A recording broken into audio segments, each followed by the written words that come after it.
Most people look at a tiny box like this and assume it's just for checking emails or maybe streaming a movie. But this little machine is honestly trying to rewrite the rules of what a mini PC can actually do. It is packing the Ryzen AI Max Plus 395, and when you realize this thing is pushing 32 threads and a massive 64 megabytes of cache, you start to wonder why anyone would bother with a giant, power-hungry tower anymore.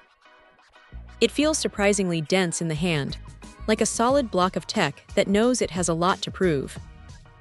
The real party trick here is the integrated graphics. We are talking about the Radeon 8060S, which is essentially punching way above its weight class.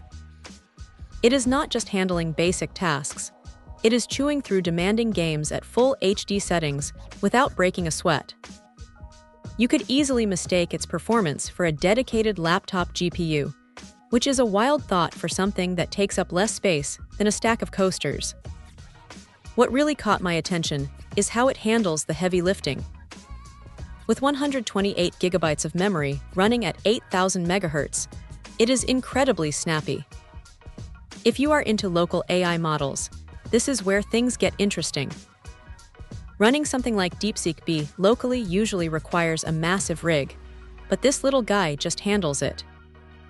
It is quiet too. Even when the fans kick in, it stays well under that annoying drone level, thanks to the triple fan setup they tucked inside. You can even tap the power button to cycle through performance modes, which is a nice touch because you don't have to dig through some clunky BIOS menu just to get a bit more juice for a rendering task. Now, it is not perfect. The RGB lighting is a bit much for a professional desk setup, and while you can turn it off, it feels like a bit of a gamer-centric choice for a machine that is clearly a productivity beast. Also, while the port selection is fantastic, especially with those dual USB 4 ports and the SD card reader, the sheer amount of heat this thing generates under full load at 140 watts is something you definitely notice if it is sitting right next to your hand. It stays cool, sure, but it is definitely pushing a lot of air. If you need a machine that can handle serious video editing, local LLMs, and gaming without taking over your entire desk, this is a serious contender.